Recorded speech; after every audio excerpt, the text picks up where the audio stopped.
Olá, meu nome é Leila Mendes da Rocha e eu sou do Grupo Espírita Casa do Caminho e eu vou falar a respeito da Semana Santa, essa trajetória maravilhosa que Jesus nos deixou desde o domingo de Ramos até o domingo da Páscoa. São ensinamentos e reflexões que a cada dia ele nos convida a cada vez mais mergulharmos um pouquinho mais dentro da nossa essência. São convites de reflexão extremamente importantes, muito ponderados. Nós temos duas maneiras de construirmos um mundo justo, né?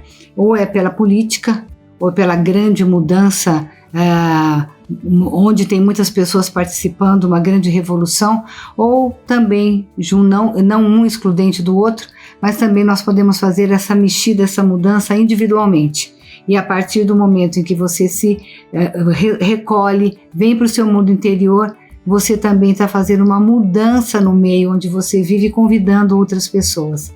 Então essa reviravolta que nos convida a fazer esse mergulho é extremamente solitário. E aí nós precisamos de um guia, nós precisamos de um mestre para podermos entrar nesse deserto da nossa individualidade. Então esse é o convite. E nós vamos começar com o Domingo de Ramos. O que significa esse Domingo de Ramos? Domingo de Ramos é quando Jesus ele vem de Betânia, onde ele ressuscitou Lázaro. Então, isso é algo extremamente um milagre. Como assim ressuscitar Lázaro? Ele vem de Betânia e ele vai ser recebido com galhos de ramo de palmeiras, que é em Jerusalém, que é a planta solar, e é espalhada, jogada no caminho essas folhas, e ele passa. Mas Jesus vem muito humildemente e ele vai ser recebido como um grande rei, como um grande ser. E na verdade ele é um simples, ele está vestido simplesmente, ele está com seu burrinho e ele caminha por esses ramos. E ao caminhar ele traz uma mensagem extremamente importante. A mensagem que Jesus nos oferece é que nós somos todos irmãos. E ele não se entusiasma com a euforia e com a alegria de todo mundo, dizendo housanas, housanas ao rei. Ele sabe que isso está fora do propósito e que geralmente são os reis materiais que passam por esse corredor, por esse tapete desses ramos todos. Então, até mesmo hoje, primeiro domingo que antecede o domingo de Páscoa, nas igrejas e em templos são oferecidos os ramos como uma alegoria nessa passagem onde se espera um grande rei. E Jesus é considerado esse grande rei, mas ele entra humildemente. E com esse ensinamento, o que ele faz? Ele rompe essa ideia de que tem uns que comandam e outros que são comandados. Ele vai trazer essa fraternidade, ele vai trazer a irmandade. Onde ele traz essa fraternidade de que todos nós somos irmãos. Só que essa humanidade, ela ainda precisa fazer um grande caminho, e o que ele está trazendo é o excesso da euforia, é o excesso do entusiasmo, onde tira a noção do que é o essencial na nossa vida. Qual é a grande reflexão que é trazida para o Domingo de Ramos? A grande reflexão do Domingo de Ramos é: para quem que nós servimos? Que rei? Nós estamos a serviço do quê? Então, se a gente for pensar um pouquinho, existe uma diferença entre alegria e existe uma diferença entre euforia, que é isso que ele traz. As pessoas que o recebem estão extremamente eufóricos e não uma alegria que é um sentimento autêntico. Então, muitas vezes, quando nós estamos nesse excesso, nós perdemos a noção do que verdadeiramente tem a essência. E é isso que ele está trazendo, quando ele vem humildemente, sem entrar na vaidade que é tão comum, sem entrar na luxúria. Ele vem normalmente como esse ser missionário, simples, humilde, sem ficar ligar a grande euforia que está do lado de fora. E a grande reflexão que Jesus nos traz nesse Domingo de Ramos é quem é o nosso mestre, quem nós servimos, o espiritual ou material, lembrando que nós somos seres espirituais numa vivência material. Então nós estamos com as duas possibilidades de existência. Então depois nós vamos seguindo e nós vamos para a segunda-feira. Na segunda-feira Jesus caminha, ele caminhou com os seus discípulos e eles param embaixo de uma figueira. E essa figueira não tem frutos. A figueira ela secou. Inclusive dizem que foi a comando do próprio Jesus, porque naquela época se tinha muita clara evidência e não tinha uma consciência desenvolvida.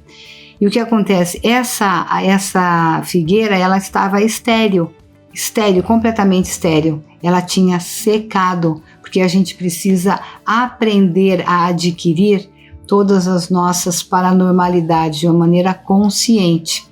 E o que adianta ter uma figueira que pode oferecer frutos, mas não se oferece frutos?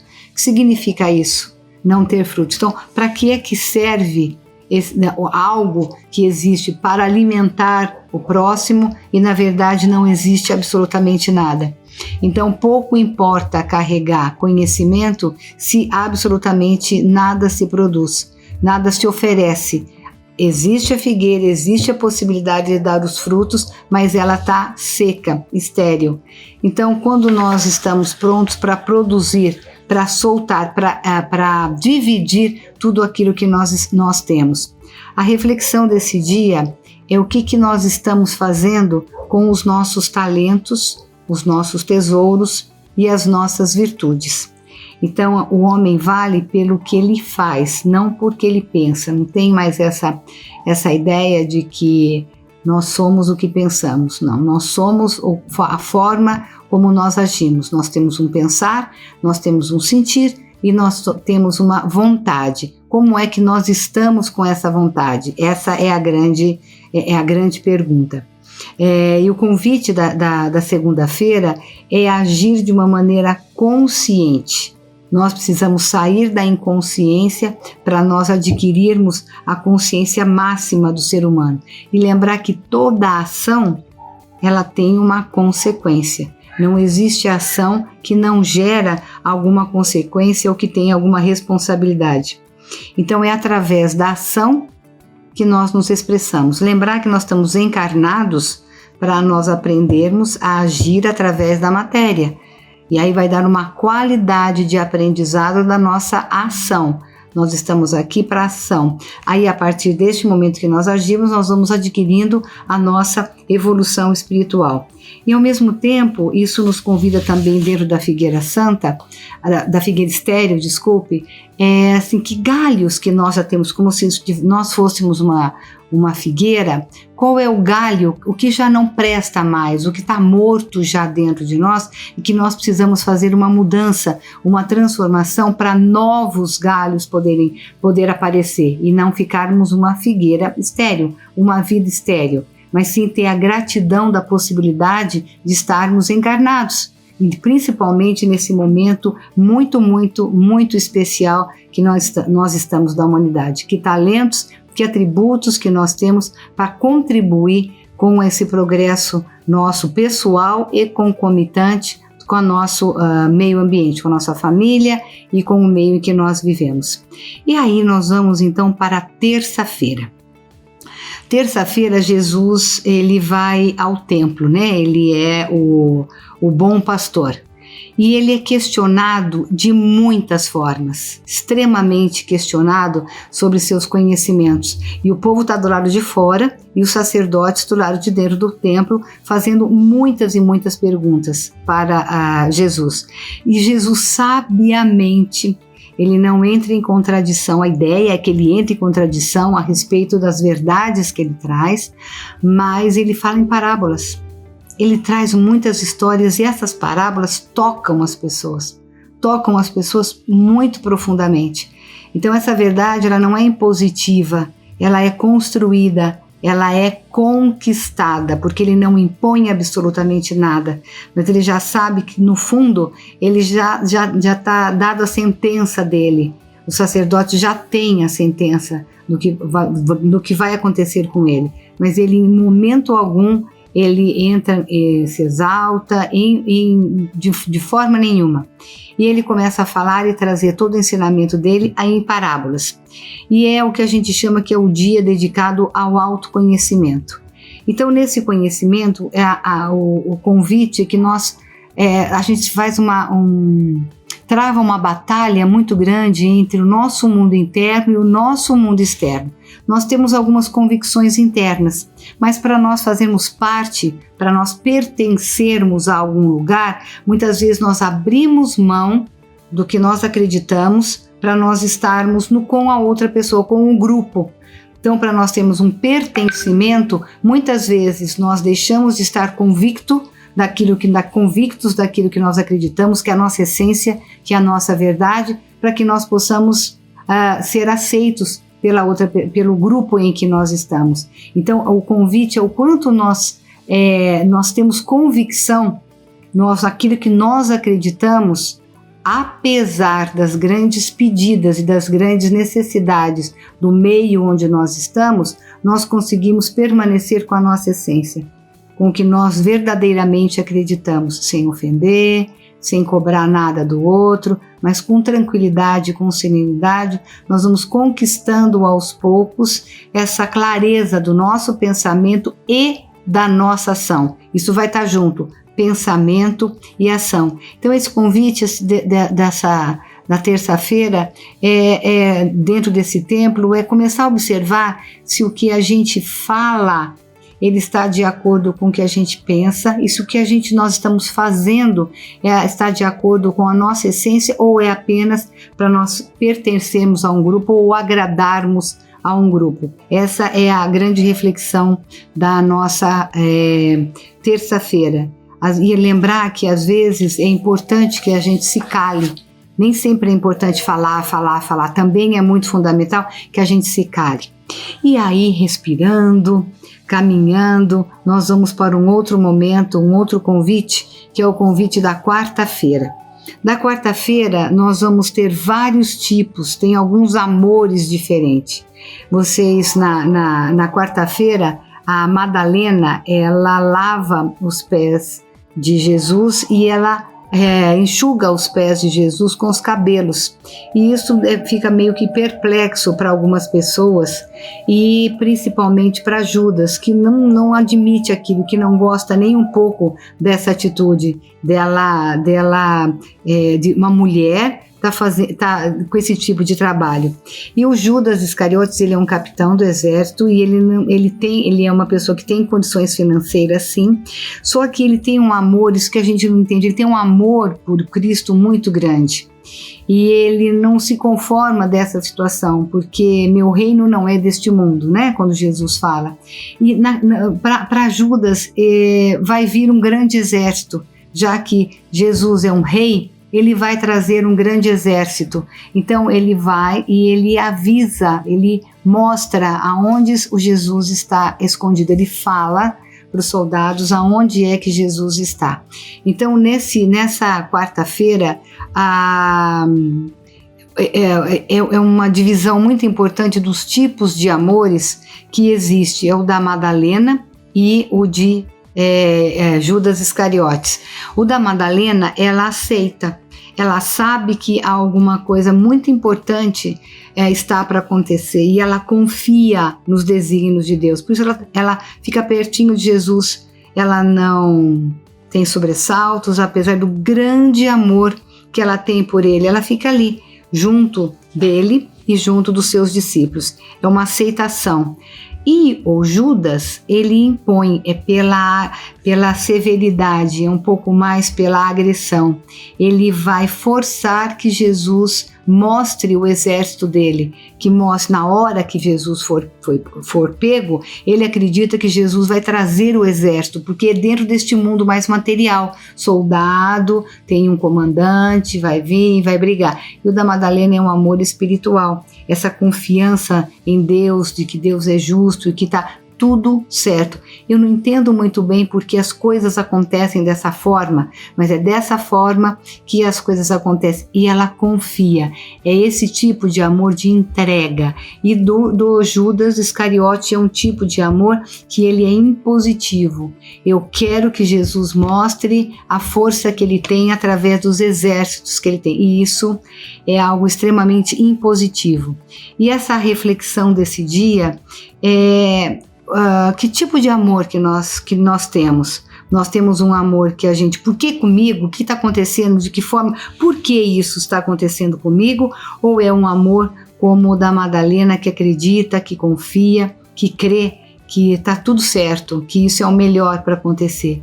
Então, é assim, uma reflexão para a nossa quarta-feira desses diferentes manifestações de amor vamos procurar alguma coisa, alguma situação da vida que a gente está com preconceito ou com pré-julgamento e vamos começar a ver assim que tipo de amor a gente está usando, nós estamos usando para dar continuidade a essa situação incômoda que nós estamos com a nossa vida, no que nós estamos acreditando, que isso é justo ou que nós vamos fazer a justiça com as nossas mãos. E aí nós vamos para a nossa Quinta-feira Santa, né? É um dia dedicado ao sacrifício de animais. É o que a gente trabalha com o animalesco em nós.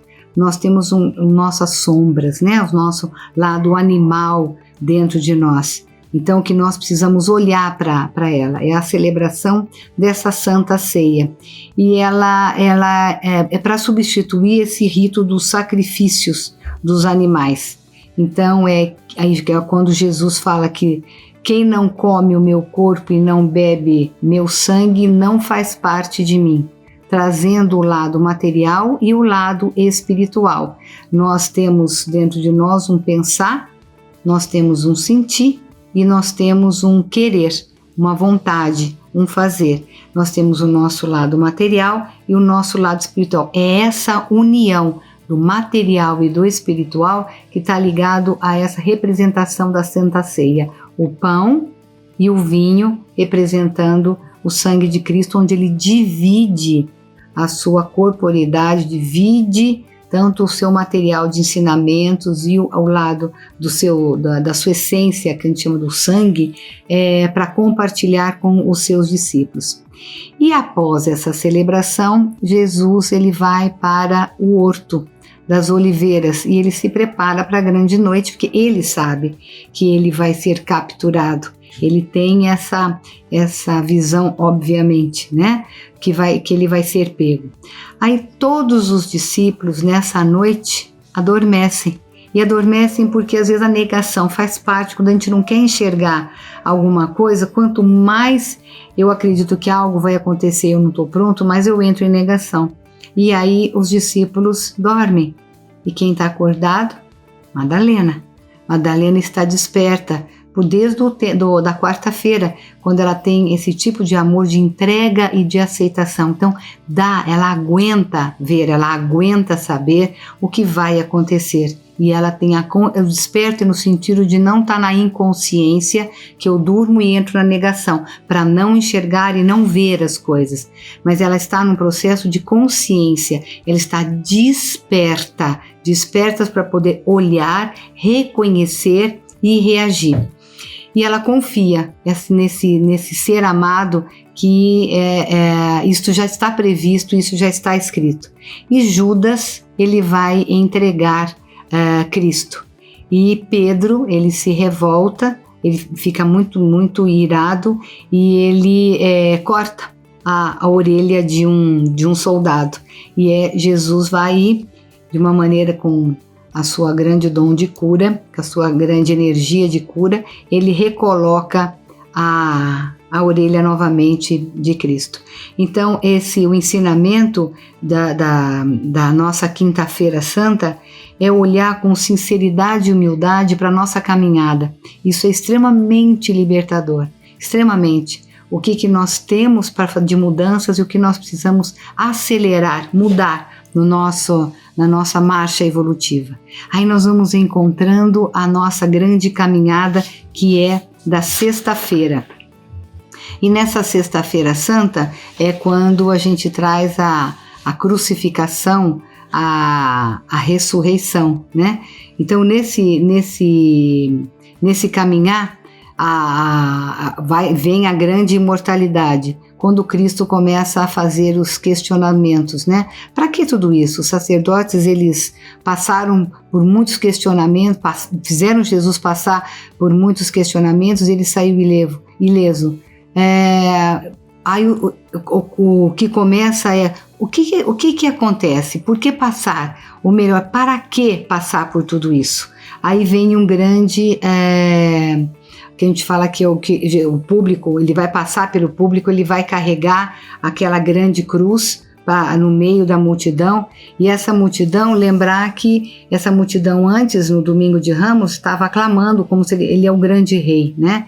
E ele caminha com essa cruz em público, ele é açoitado em público, e e Pilatos, ele pode tirar Jesus dessa situação, e ele lava as mãos, que é um significado de que é o povo que vai decidir o que fazer. E realmente o que o povo decide é que ele vai ser crucificado. Tem outros criminosos, tem mais 2 com ele, e eles podem escolher Barrabás ou Jesus para ser absolvido. E eles escolhem Jesus e libertam Barrabás. E Barrabás é libertado e Jesus ele vai ser crucificado. Então existe um pedido do povo. Por quê? Porque Jesus não trouxe o exército dele. Jesus nem se defendeu, então o povo está muito irado nesse sentido. Ele é o grande rei, ele o meu reino não é deste mundo, e agora ele não faz absolutamente nada, então tem um tanto de revolta nesse sentido. E essa cruz mostrando bem que ele é um ser entre a terra e o céu. Ele é uma pessoa que está ereto, está com os braços abertos no sentido de um amor, no crucifixo, e ele é um ser que está entre a terra e entre o céu. Jesus, ele é crucificado, ele vai para a morte, e a grande reflexão é essa renúncia. Ele abre esse espaço, ele traz esse convite do sacro ofício. O que é o convite que nós temos na sexta-feira? O que eu preciso abrir mão de mim para deixar o sagrado existir em nós? Essa é a súplica que é feita. E aí nós vamos chegar no grande sábado, o grande silêncio. Nesse sábado é um silêncio, foi passado tudo isso, e aí vem um grande silêncio. E se aguarda a vontade desse Pai justo, com confiança, com tranquilidade. E a reflexão do sábado é: eu não entendo a razão de muitas coisas na nossa vida está sendo passada dessa forma, mas o que será que leva a tudo isso? É confiar que não existe injustiça, que não existe, nós estamos abandonados de forma nenhuma, mas é aí que a gente vai mostrar realmente a nossa confiança nesse Pai justo, na espiritualidade, na confiança de que nós somos um produto do que nós trouxemos de vivências passadas, de muitas situações vividas, e que hoje cada encarnação é uma possibilidade de nós estarmos resgatando e aprendendo através da nossa ação, da nossa reforma íntima. Esse é o silêncio do sábado, quietude do para quê, o que é que está acontecendo. Aí nós vamos chegar no lindo e lindo domingo de Páscoa. O que significa? Jesus foi colocado, né, num túmulo, numa pedra, e Madalena, quando ela vai ver Jesus, ela descobre que está aberto aquele onde Jesus está. E tem espíritos ali por perto, e ele pede para chamar todos os outros discípulos, né? E ele diz que de todos os 10 mandamentos, o que vai imperar é ama ao próximo como a ti mesmo, e é Deus acima de absolutamente tudo. Então, se a gente for ver o que está significando Páscoa, o que seria a Páscoa, o que é a Páscoa para nós, qual é a função? Aí nós temos o eu sou, né? Eu sou o eu sou, no sentido Jesus como um todo, como uma unidade, como uma unidade completa. Quando a gente fala ovinho de Páscoa, é que o ovo ele tá ali, é uma potencialidade de vida, e ele só pode ter vida se ele for fertilizado. Então, assim, o quanto de Jesus agora, nesse momento de Páscoa, ele está vivo dentro de nós. O que nós vamos comemorar? Páscoa no sentido de ser uma passagem, né? Onde os judeus estavam passando pelo Mar Vermelho e para conquistar a terra prometida do Egito, onde tinha da escravidão para a liberdade. É esse o convite, nesse momento tão especial de mundo em que nós estamos vivendo, esse convite de ficarmos mais em isolamento, mais dentro de nós mesmos, e essa Páscoa fazendo essa Páscoa, o convite da Páscoa é esse. O que de Jesus, desse mestre que nós estamos escolhendo, como esse ser que nos orienta em atitudes, em maneira de ser e de levar a vida, nessa jornada do desenvolvimento, do autoconhecimento, autodesenvolvimento desse nosso eu divino que nós somos. Essa Páscoa é esse convite, desde Domingo de Ramos até o Domingo de Páscoa, essa trajetória dessa autotranscendência. Então, esse Jesus tem que estar vivo, redivivo em nós. Ele tem que estar existindo. Esse é o significado real do que significa a Páscoa. Quando a gente fala de ressurreição, é uma palavra grega que é entrar na dimensão de si mesmo. E agora, gente, é por nossa conta. Jesus, depois em Pentecostes, né, quando ele vai retornar realmente para o mundo espiritual, e agora ele vai passar todos os ensinamentos dele num corpo agora mais sutil. Ele vai reunir os apóstolos, vai passar esses ensinamentos, depois agora é por nossa conta. É através dos ensinamentos que ele vive em nós. Esse é o sentido real da Páscoa. O que nós estamos podendo viver nesse ovinho que representa a fertilidade, essa prosperidade e esse Jesus vivo em nós. E para isso nós precisamos entrar no silêncio, entrar nesse momento de reflexão, de entrar, de interiorizar, para deixar essa luz vir e para que nós tenhamos condição de estarmos com a gente, conosco mesmo e vivermos neste mundo. Estamos no mundo sem ser do mundo, sem pertencer ao que o mundo nos convida, mas com esse mestre dentro de nós. Uma Páscoa eterna, contínua. Deus, Jesus vive em nós, com essa confiança de que está tudo certo, está tudo em ordem. E às vezes nós que não compreendemos como nós temos que agir. Ter esse amor da Madalena mais desperto em nós. É com bastante alegria que nós possamos refletir sobre tudo isso e que isso possa nos orientar a ter realmente uma autotranscendência com mais tranquilidade e mais serenidade. Muito obrigada, que Jesus possa estar vivo o tempo todo em nós. E viva Jesus! Obrigada!